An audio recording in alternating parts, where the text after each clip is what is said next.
Hello and welcome. Thank you all for joining us today. My name is Matt Cotty and I have the privilege of being the Director of Development for Revolutionary Spaces, which, if you missed the big news earlier this year, is a brand new cultural organization here in Boston that was formed by the merger of the Bostonian Society and the Old South Association.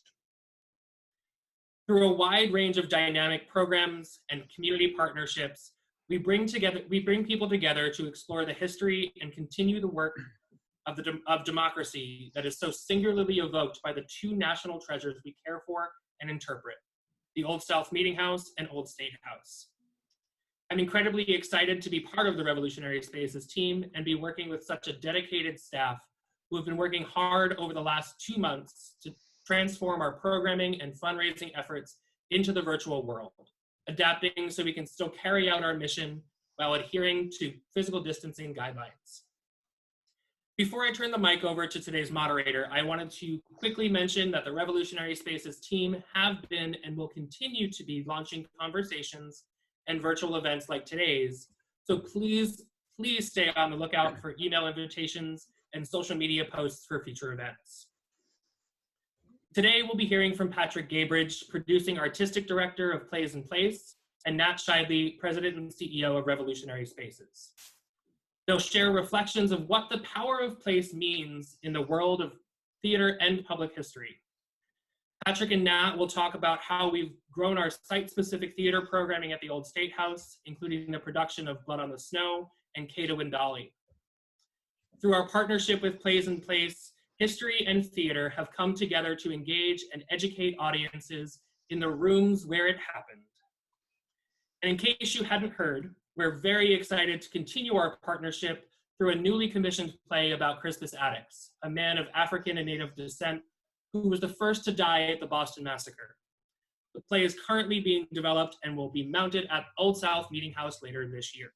I thought that we might just begin with I might begin with asking each of you if you could reflect a little bit on what Matt just referred to about the concept of place and the power of place, and in each of your purviews, in Nat in the world of public history and museums, and Patrick in the world of theater. From your corner, what do these concepts mean to you? Pat, do you want me to go first? Yeah, sure.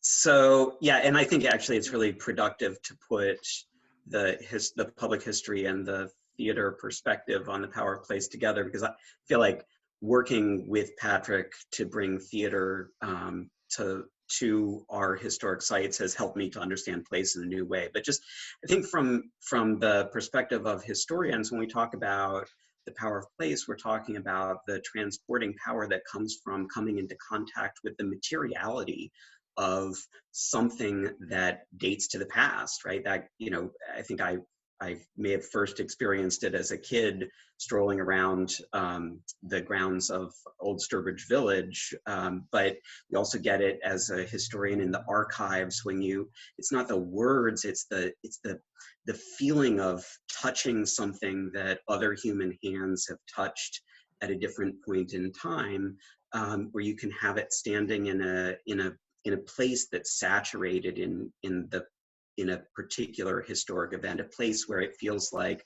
the world turned. So, that could be a battlefield, or it could be, the Old State House, or you can stand in the council chamber and feel like the decisions that were made in that room, which was the sort of apex of government in the province of Massachusetts at the time of the Revolution, in that room, everything was changed forever, and you feel this sort of proximity between now and then. So I sometimes think of the power of place as a kind of time travel, right? It's a vehicle for allowing us to collapse the distance between then and now and feel ourselves to be in a place from a different time. And I think, it's an invitation not to travel in time, but to travel conceptually into another human experience, right? Because ultimately, when we're perceiving ourselves to be located in a historic place where something mundane or something important may have happened, what we're really imagining is what it would have been like to live in that time. So we're encountering the possibility of another human experience. So those are some of the things that it calls to mind for me, and I think it's really important also for us to remember that any historic place is containing within it at all times so many different perspectives, right? So what was the perspective of the hundreds of different people that may have interacted on a regular basis with the council chamber? Your sense of what that room stands for will vary depending on which perspective is most salient to you. So one of the things that we should try to unpack a little bit is how can we pull out multiple perspectives using just one place? And I think my relationship to space and place in terms of from the theater point of view really goes back a long way to when I first started making theater in Colorado in the early 90s. I had a company that started experimenting with site-specific work. And so we were creating plays. We had a series called Theater in the Wild where we wrote plays for specific mountain meadows or rocky outcroppings or things like that. And so it was for us, it was born out of necessity because we didn't have any money and we couldn't rent a theater. But what we discovered was this whole new powerful way of looking at theater and realizing that when we're doing a play, being in a really specific place has some grand advantages in terms of what it brings in terms of setting and rooting you in a place in a way that allows you to have a different relationship to reality. And it doesn't mean you have to do realistic plays there, but it's just the setting is so different that you're really grounded in what it is, and it allows you to get a little closer to the performances. And so I think it makes the text ends up being a little more intimate. And we also discovered a real sense of closeness between performers. We were performing in pretty close quarters, which a lot of my museum site-specific work and other stuff here in Boston have been the same way, where, the relationship between audience and performers was drastically altered. And I think we are also talking about that with museums, like how do we alter the visitor's experience from one that's distanced by, labels. You're reading labels in an exhibit and there's a certain distance that is automatically given to you. And the same thing exists when you go into a traditional theater. There's a certain distance and formality that exists that is fine, but it also prevents a really deep level of engagement. So I found early on the site-specific work that I was doing created this immense, intense engagement with the work that we were creating that I had been longing to go back to. And then it ended up happening when Nat contacted me years later. So you both have, you already, I think partially you partially answered this question, but I wonder if there's anything else that you might like to say about any moments in your life, maybe even before you started the careers that you're in, or perhaps at an earlier time in your career. And Pat, you were just referring to your kind of wild spaces, place-based theatrical experiences. So I wonder if there's anything that you can kind of recall from an earlier stage when that some kind of a sense of the power of place really had a personal impact on you and inspired you. I'll go first again. So I mentioned Old Sturbridge Village, and I just wanted to say a little bit more about that because that was for my family. It's sort of the main cultural attraction in our neck of the woods. I grew up in northeastern Connecticut, and my family were members there, so we went regularly. But I think one of the reasons that it was so powerful for me to visit Old Sturbridge Village is because there was an experience across all of my senses, right? So I can still to this day remember the sound of the hoofs. You could get on a little wagon that was drawn by horses, and the sound of the hoofs of the horses on the street, or the clang of the blacksmith's hammer, and the smell of the smoke from the forge, and the taste of the oldie-timey candy you could get in the general store. All of that stuff is part of an experience of place, right? It's hitting you across multiple senses. Another experience that really stands out for me, and I think I've used as a touchstone in understanding the experiences I hope to provide for visitors at the Old State House and Old South Meeting House, was the experience I had as a graduate student visiting Gettysburg Battlefield. And I was actually TAing for Jim McPherson in a course on the Civil War, and we'd been reading novels and his work on the Civil War, and I felt like I had a pretty good understanding of the event. But for me, it was transformational after touring the battlefield with him to, at the end of the day, as the sun was setting, to stand on the ground where Pickett's charge took place. It was just like all of the hair stood up on the back of my neck. And what was causing that was the ability to stand in that place and imagine that someone else had stood there so many years ago, and it had to make a very human decision, right? That looking up the hill at Cemetery Ridge, there's no question you weren't going to get across that open field without being at severe risk of dying, almost certainly dying. And yet many people still made the decision to move forward. And what could have made their feet go? I think it's one thing to think of that as an intellectual problem, but to stand in the place and feel it in that way, like my feet are on this bit of soil where somebody grappled with this, and knowing that decision had all of the follow-on effects across all of those years of history that led right up to the moment that brought me there was incredibly powerful. And there's something about historic landscapes where, even though they've been constructed and reconstructed, we believe them to be untouched often. Like, here I am exactly the way that it was. And it's a little bit harder to get that experience inside a historic interior, which is so palpably redressed over time. But I've always taken it as a little bit of a challenge to provide for people the opportunity to have that feeling of all the distance between then and now collapsing, and suddenly I can imagine what it would be like. I had that experience the first time I was invited to speak at Old South Meeting House, actually. And I gave a rather prosaic lecture about furniture restoration, of all things, which I think you can still find on Yahoo, on YouTube somewhere. But it was really powerful for me to stand there and imagine, like, wow, think of the things that have been said in this room. Think of the speakers who have had the opportunity to speak here.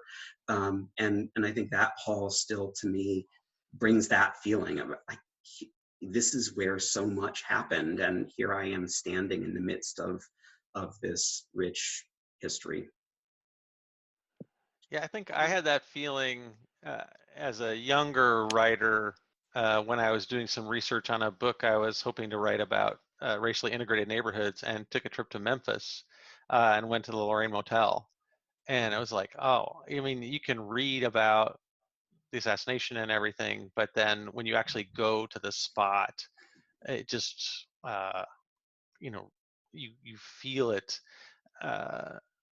in such a deep way. You're like, oh, this is really real. It's not, and had been written a little bit of history already, but I think really we began to understand just a little bit, like, the importance of that, like why it's important to preserve these places. Like, because I was like, oh, do I really want to go to this historic spot? And then you go to it and you understand, yes, it's important that we preserve these spaces, and why you want to keep it at that moment, to be able to have you transport back in a little time machine in your head and feel like, oh, these are real people. This is a real place. This is not just all something written in a book, And actually, I felt that when we first went into the council chamber, when we first visited it. I was like, oh yeah, no, I get it now. Like we can do something in here. Yeah, but Pat, when you and I first walked into the council chamber together to start talking about doing something um, with theater in that space, it was a different room than it had been just 2 years earlier. Right. So 2 years earlier, it had been a completely empty chamber with 6 museum cases in it and nothing that could have created for you the sense of place. Like what had been here, what would it have been like to stand in this room in the 18th century? So by the time you and I stepped in there, we had at least created the aids to imagination. It was really a set, right? We exactingly researched what the furniture would have looked like and had it restored, or had it built, reproductions built, and dressed the windows in an appropriate way, and to the best of our ability put up all of the paintings that were on the walls at the time, and that was an aid to imagination, so you could have that experience a little bit. But it was still the same room when it didn't have all those aids to imagination. But so that's, we have to do something to scaffold for people that experience of traveling, I think. Right, and I think that's what we're doing when we're working on theater in these spaces, is that we're ramping up the next notch, right? So you've created the space at Council Chamber where visitors can walk in, and I think the exhibit and just the dressing of the room gives people the sense, but then we add the play, and then it's like times 10. Right. And I think what's powerful about the play is that it allows people so immediately to get at what it would have been like to be a real human being experiencing it, right? It's different to just perceive the three-dimensionality of a space, and it's totally different to project yourself into a human experience. The plays just go so much farther than anything else I've done in these spaces to help people make that jump. I'm looking at the questions coming in as you guys have been talking, and I feel like you're starting to move into the kind of the next place I was going to steer us toward, which is kind of how you two started working together. Before we go there, though, there's an interesting kind of language question here that I think it might be interesting to look at this moment. The question is, how do you distinguish site and place? Or because I think about this sometimes. I feel like we sometimes use the terms site, space, and place to some extent interchangeably, but also thoughtfully. And so I was wondering if you, and also it's interesting because you have been talking some, Pat, about some of the similarities and differences of your work in outdoor spaces and then in historic sites. So if either of you would like to say anything about those, sort of what those words evoke, and how they're different or the same. What's the difference between site and place? I'd have to think about that a little bit. I mean, I'm not sure that, I'm sure there is a difference beyond semantics, but I think, I think site just feels more clinical in that way. And if I'm looking at a site for a play or a site for anything, but a place, we're trying to look at a more holistic sense of, when we're examining place, we're trying to look at not just the physical realities of it, but also kind of the intellectual and spiritual connections that are around it that make it into this thing that you want, that has resonance. Maybe resonance is the right word. And that's what we're looking to develop when we're making when my company and then the projects that Nat and I have been working on, when we're making a play there, we want to give a resonance to the place that reaches into our humanity, that makes us think and feel differently, and it's feeling, right? Yeah, and I don't know that I have a whole lot that is super helpful to add on this front, but I mean, a couple of thoughts come to mind. One, there's some ways in which historic site can be used to imply a kind of official blessing given to the significance of a particular location. Often, you have to go through a series of steps in order to have the historic significance of a place recognized, and it can be registered as an official historic site. To me, that awakens all of the challenges that we have, the tensions between official memories, official narratives that are assigned to places, and the many, many other meanings that might be embedded within them. And that it's challenging to work with those. So we want to keep all of those different perspectives open, but ultimately we do have to privilege some of them over others. The other thing is that there's a sort of discreteness about site. Right? It's the standalone physical structure. And I feel like when we talk about a historic place or a historic landscape, we are sometimes thinking about the way that a structure integrates with its surrounding context, and that can help us to give additional meaning. Just an example of the challenge that we've got in urban places, the old State House as a site, as a structure, was built in 1713 to replace a previous structure that had come down in a fire in 1711. Right across the street from what we now call the old State House, they built at the same moment what was called the Old Brick Meeting House, which was also replacing a building that had been burned in that 1711 fire, the First Church of Boston.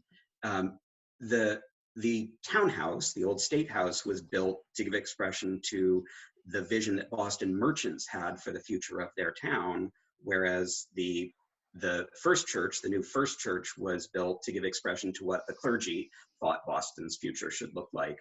And architecturally, one was backward looking, right? The clergy was looking back to the great 17th century when we did everything just the way it should be done. And the merchants were looking forward and looking toward a different architectural style. First Church is gone now. And all of the surrounding structures around the old State House are gone now.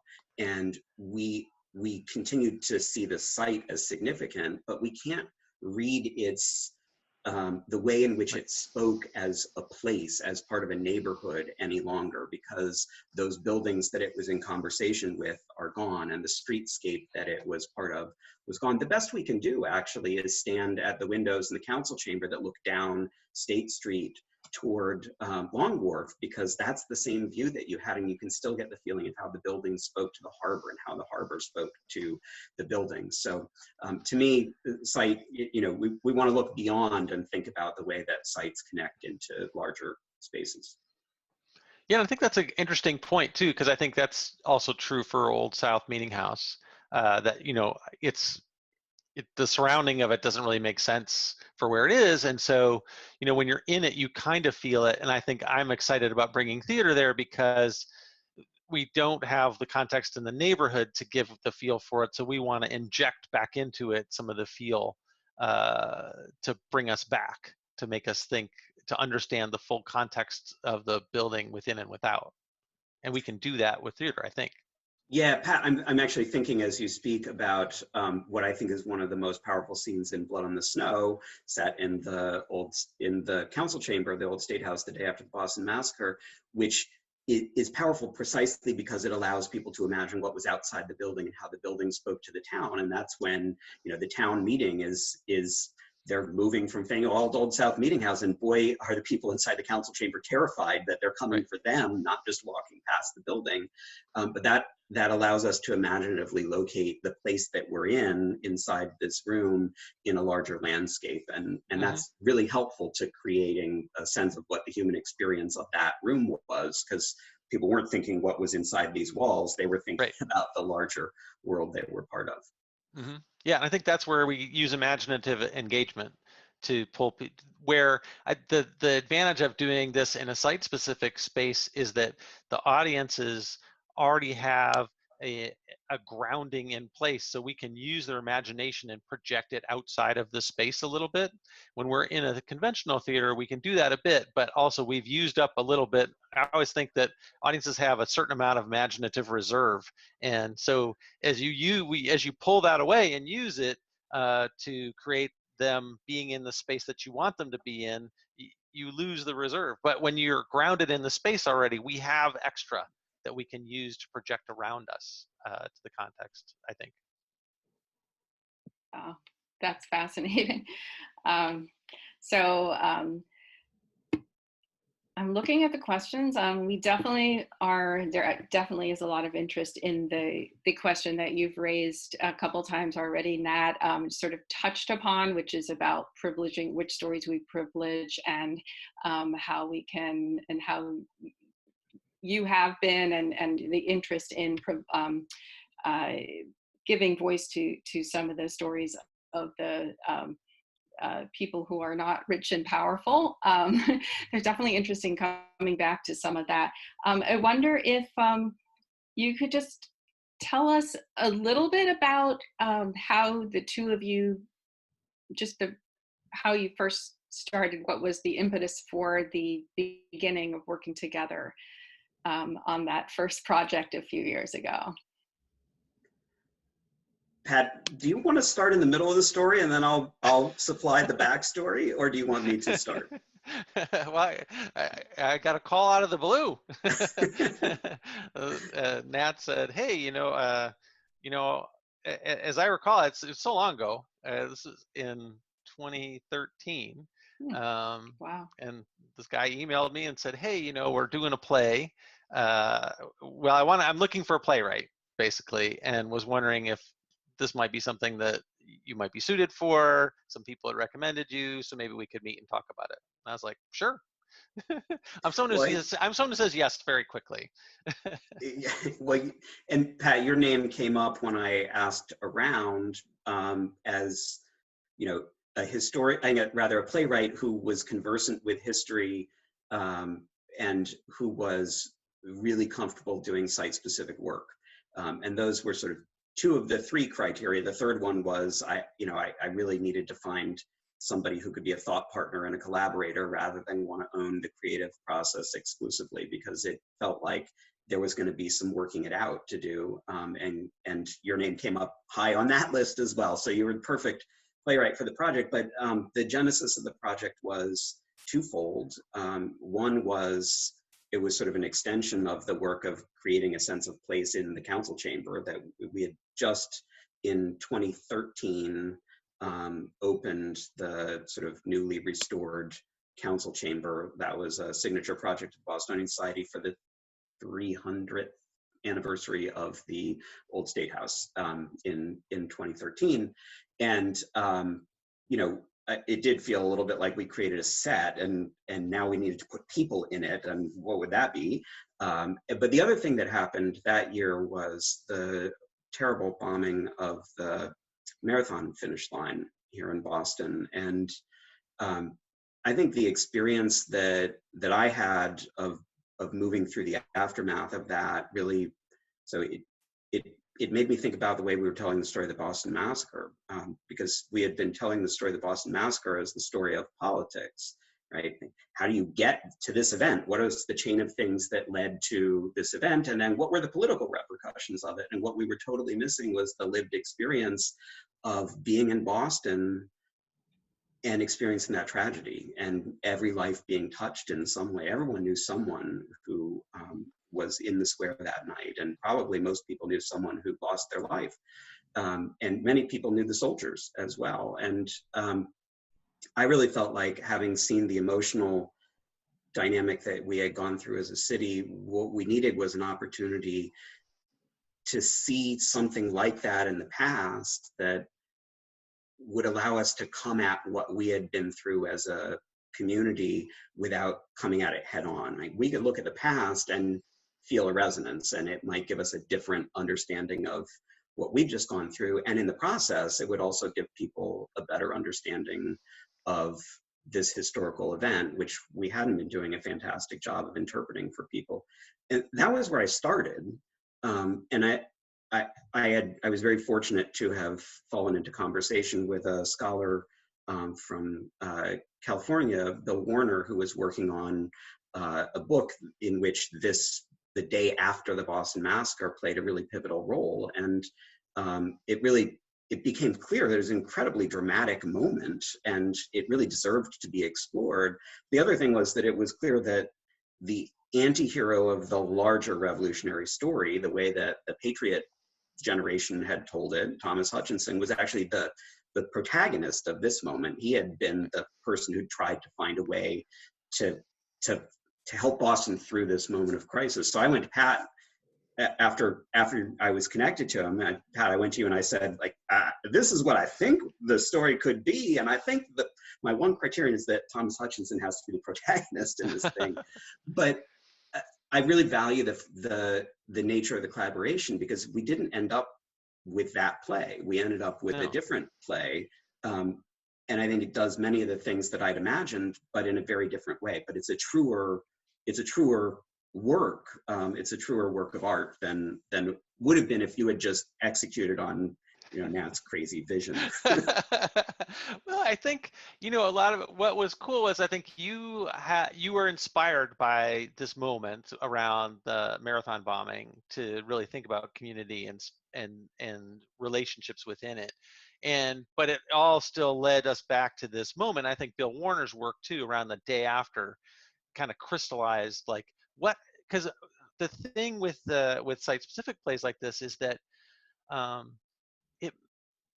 and especially this room, because we talked about this right away. I was like, okay, there's some real not limitations, but there's some things that this room makes you think about when you're in here. And it's set very, very powerfully. So I knew pretty quickly that it was like, we're not going to jump around in time. We're not going to dim the lights. We're not going to do this because the space is really powerful. So this is a room that casts a spell when you walk in it. Let's not break that. So then it was a matter of figuring out, like, as we pointed to that day, like, oh, how do we make that day? Why is that important? How does it work with Hutchinson? Which felt always transgressive a little bit, making him kind of the hero of the story. But what's interesting, actually, I think, in that it points well to moments like the marathon bombing, actually, is that when you're in the midst of crisis, it feels very confusing. And the men in this room did not know the way out. They did not know the answer. And I think that's a setting for good drama, in that somebody has to find the answer and we don't know how we're going to get there. And it was an interesting puzzle, I think, for you and I as researchers, in trying to figure out, like, well, how did they figure it out? And the challenge for me as a playwright to figure out, okay, well, how do we show the story of them in a way that is, again, not breaking that spell, but the real history of the day took a lot longer than we had. We have chairs that you can sit in for about an hour before becoming really uncomfortable. So we knew we have about an hour of people. That's generous. 55 minutes of people's sitting time. And how do we get the most out of that room? And I think that was really something that we really strived for. And I think that we felt lucky to capture this moment of that once, because it's funny, I've seen that play a lot of times. And, when you are making stuff, you see your own work or other people's work a lot, whatever, you tune out for a while. But I would say every time I'm in that room and I see the show, like, I am transported with it. Like, the room brings that magic with it, and you're just like, go, like, oh, okay. Yeah, it's the room, but I think it's also the story. I mean, Pat, you and I have talked at different points in time about, you can't tell every story in a super dramatic way in a historic site, but that story had the benefit of truly being, like, the dramatic moment was centered in that room and bound up with that room in a deeply integral way, right? People don't always know they're making history, but in fact, at the time that the meetings were happening the day after the Boston Massacre inside that chamber, all of Boston knew that history was being made in that room, and they were holding their breath waiting for the decision to come out. It was sort of like, when the College of Cardinals is deciding and they're sending up their smoke at the end of it. Like, it was like that, right? So it was a powerful combination of a story that needed to be told, that had incredible power in its own right, and a room in which it was just sort of like deeply seated in.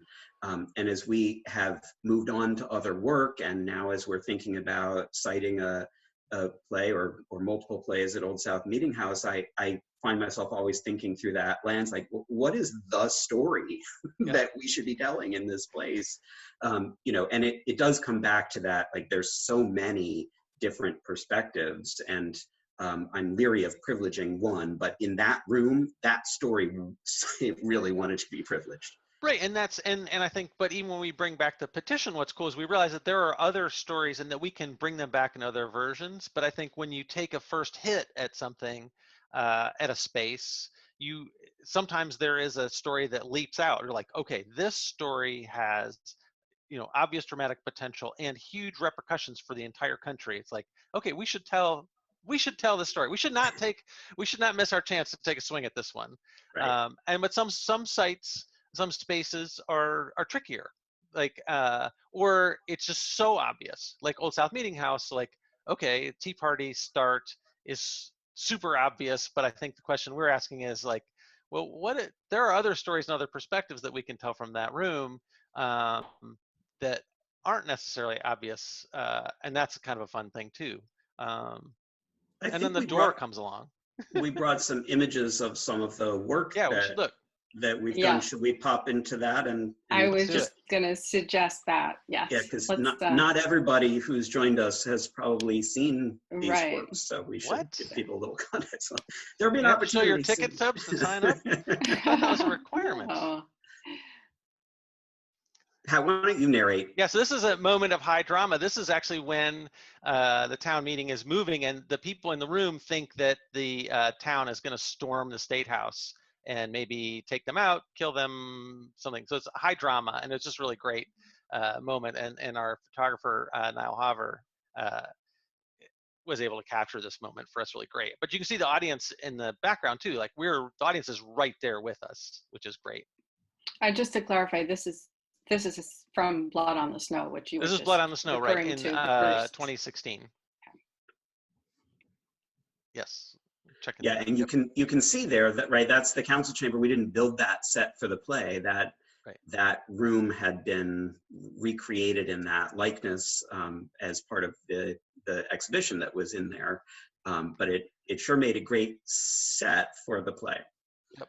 And it's funny because you can see there's a case in there, and we spent a lot of time trying to figure out. We couldn't move it. We spent a lot. Courtney O'Connor is the director. She did such a fabulous job. We spent a lot of time figuring out, like, what should we put over the case? How do we not make people see it? And actually, the best thing we discovered was just to let alone, and no one would pay attention to it because they would pay attention to the guy with the sword in front of them. So yeah. So let's look at some more. So yeah, this is Royal Tyler. And so it was just great having the audience so close by to feel the high stakes of this moment when we were there, and they're just literally, you could reach out and touch these actors. Pat, I'm reminded that when those of us at the Bostonian Society who did not have a lot of firsthand experience with theater, when we read the play, we're like, this is a lot of guys sitting around a table.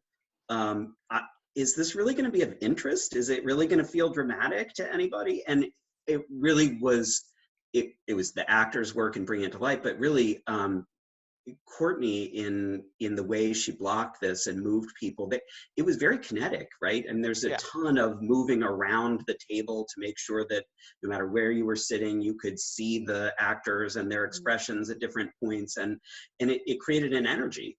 There's real intensity that came from the way that she staged it. She did brilliant work on this, I have to say, because it could have been really dull, but it wasn't. Yeah, let's look at another one.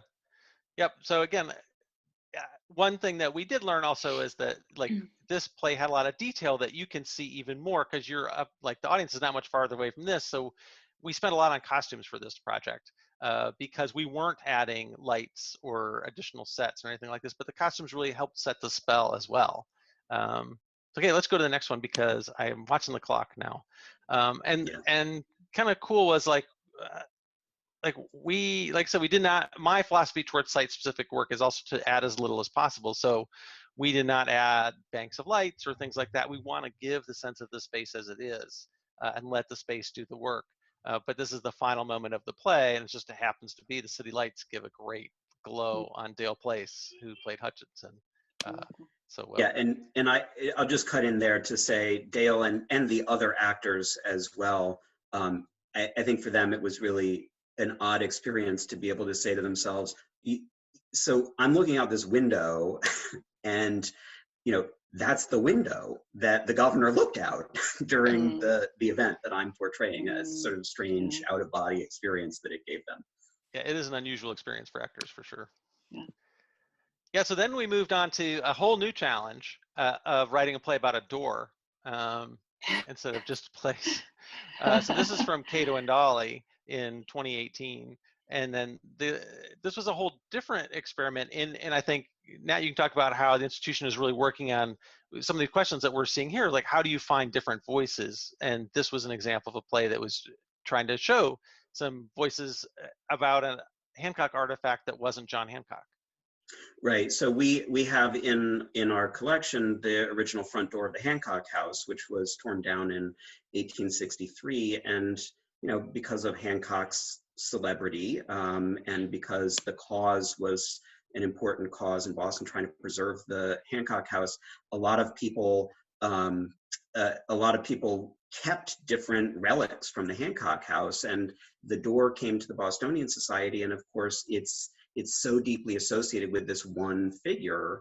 But we had said to ourselves as an organization, what we're really interested in doing is helping people understand that the buildings, the old State House and Old South Meeting House, were places of origin for a set of debates about whose voice gets to count that are unfinished in American history. They're the whole arc of our work as a nation, is to figure out who gets to have a say and how they get to have that say.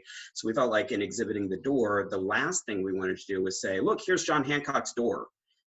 So let us tell you about John Hancock. We wanted to explore whose lives that door defined beyond just John Hancock. So we went to Pat and said, can you write a play about a door? I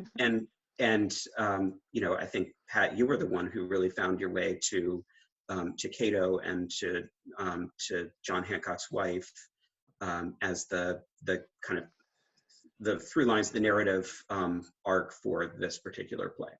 Yep, and so Cato Hancock was enslaved in the Hancock household, but then he stayed and worked there afterwards, and so it taught us a lot about slavery and power and position in colonial New England, and then also about roles of women and what their lives are like. But it allowed us to touch bits of it and using the artifact as a touch point to cover lives that were intertwined for some 40 years. Whose voices we wouldn't usually hear. So let's page through those because I know we're running low on time. So, but again, you can see this is really intimate experience in that this was a busy night. So there's we seated 35, but sometimes we stick as many as 50 people in there. And what we learned when we were crafting this play, is an important lesson I've taken away, is that we could never in the narrative get too far away from the door. When we were in the council chamber, we were already in the room, so that everything happened in the room, though that was an important lesson too. Like, don't go out of the room. Don't try to set a scene somewhere else. In this, it was, if we tried to include scenes in this play that were set far, far away, it lost the resonance that we were getting from that door behind them. So, all right, let's go. So yeah, we had a terrific cast for this that rotated, and we did some over 2 years, maybe 300 performances of the show. And it was just a really interesting way of showing different relationships. It doesn't cover everything, but it covered a lot for sure. And let's go. Yeah. So you want to talk about this other play? We're back in the council chamber here for the petition.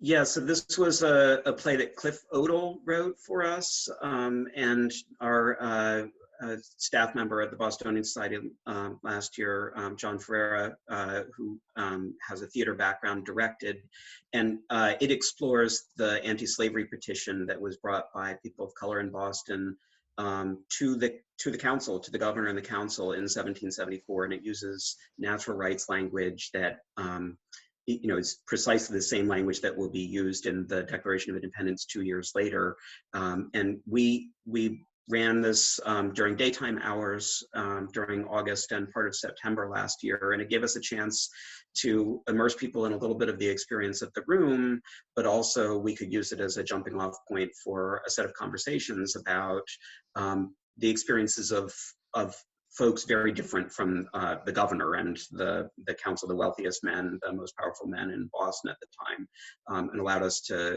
complicate the way that people were thinking about the story of the Revolution. Right. And I think the petition is a good example of how and why theater is a really useful tool for museums that are built on historic sites. to be able to explore multiple perspectives, even if they still have the same room, where you don't have to reconstruct an entire new exhibit. You can just put in a new play in the same space with a different point of view or a different structure, and you've made multiple uses out of the same room. And we could do that a lot, and we will continue to do that a lot for the spaces at Old State House, but I think also Old South Meeting House. I mean, already the Attics project is going to go in there, and then we'll probably see other projects in that same space. So it's a really useful tool. Yeah, and I will just say, because I saw that there was a question that came up in the chat box about how can we use theater to connect the two sites. And one of the reasons why Revolutionary Spaces, why the merger made sense to both the Old South Association and the Bostonian Society, was because there was an inherent tension between these two buildings, which is the tension between formal power and popular politics that really was the engine that drove the revolution, right? So folks who couldn't have their voices heard in the council chamber oftentimes could have them heard, could have a voice in Old South Meeting House. And I do think there's a real opportunity to build on this work by designing something that occurs in multiple acts or in multiple productions across the two sites that explores that tension, that explores exactly that issue about who could be in one place and not in another. Yeah, I think we don't have a shortage of ideas for ways to to do these things. It's a challenge. It's a problem if Nat and I get in a room with little time to spare. We get ourselves in trouble. So would you like to go through the rest of the slides, or? Sure, let's just pop through them really fast, because I think what's left is just Mount Auburn Cemetery ones. I believe, yes. And there's only 4 left anyway. It's just an example of a different kind of space where we're able to perform, and you can see again kind of the depth and resonance that we're able to get here. And so like this, I couldn't have built this in a million years with $10 million in a theater if I wanted to, but we're able to find a different way into history at this particular site at Mount Auburn Cemetery. And let's see what else we got. Yeah, and so we did different things, like this was a play about bird watchers, where bird watchers are all the time. And it was amazing how we can recreate moments that really bring people in. We'd actually fool real bird watchers sometimes. They thought we were finding this really rare bird when we were in rehearsal. It was pretty hilarious, actually. We broke a few hearts. They're like, "You saw a cerulean?" We're like, "No, that was the sound on our phone." They would come right up to us. They would get so sad. Yeah, and we could tell some really heartbreaking stories too. It's just a beautiful photo of Amanda Collins, who is, we did a story about Armenian refugees from the genocide in the earliest part of the 20th century. And there's a lot of Armenians buried in Mount Auburn Cemetery. And so citing something there and working with families, again, was a different voice, a different point of view. It's something that's not often told. There's plenty of Armenian stories told in Watertown, but I don't, it just was a different way of looking at it. And what else? I think we have one left. Yeah, and this is, again, just using, like, this Sphinx is just so powerful as a Civil War monument, and the characters related to it very complex. But it was amazing to get to say, okay, to the cemetery, I need him to touch this thing. And they're like, okay. And so I appreciate how we've been able to do that. But yeah, so that just want to give a sense to people that we do all kind of different kinds of work. It's not all indoors. Great. Fabulous. Thank you. Yeah, glad that we got to see those. I'm going to go through and let's see. Questions, so many questions. Well, you talked some more about those different kind of highlighting different voices, and some of the voices that don't always get highlighted or heard. Oh, I got to answer a question. So here's a something that kind of brings together a whole bunch of things. I'm sorry. I just saw one about just opening, like, what's the biggest challenge in opening the spaces to, it's probably the same one you're looking at, to center the struggle of the poor, indigenous, and enslaved. And yeah, we dealt with that all the way back to Blood on the Snow, because we brought in a character, Andrew, who was an enslaved person for, Oliver Wendell Holmes's great-grandfather. Yeah, one of the Wendell brothers. Yeah, one of the Wendells. But it was important, and that was actually a little bit of shifting that we did in the actual narrative, in that we inserted a scene that may not have happened in the actual meeting, but did take place in the trial. And so, but it was important to us then. I think it's become more important to the institution, and Nat can talk about this, that it's not all white powerful voices that are being heard. And so Andrew's voice was really important to give us a sense of what that was like that day. And I think we see Cato and Dolly as an expansion of that exploration. And it is difficult to find records of people who were not allowed to record their history, or who were too busy trying to survive or make a living or whatever. So, I mean, there's a reason why rich and powerful people's history is preserved. Part of it is they have the resources to do so, and they're actively trying to do so, and a lot of people aren't. So that research was much more difficult. There were things we could know about Cato for sure, or as best for sure in historical sense. We had a pretty good idea of some things, and then as a dramatist, my job is to kind of fill out like what's the rest, and how do we know? And that's always a challenge, and it continues to be so. But I think I'm excited for what Miranda Adekoje is doing with the Attucks piece, and I think because the exhibit you put together has really already had input from Native voices and the African American community, I think she's coming to it with a lot of good resources already. Yeah, and maybe I don't know, Pat, if you want to say a little bit more about what the charge to Miranda was for that play, but I can just say, as we thought about doing a play that explores the memory of Attucks, it's sitting up against a whole arc of work in trying to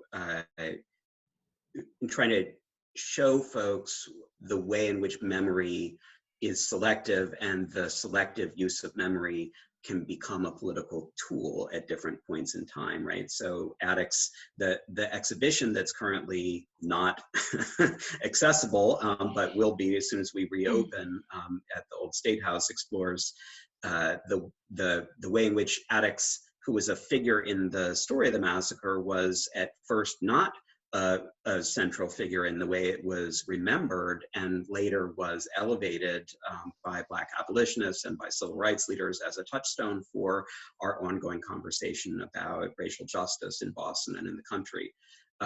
So the play is the exhibition is an invitation to think about selective memory, and I think the charge to the playwright is partly to work with that and to think about how to translate that into a dramatic approach.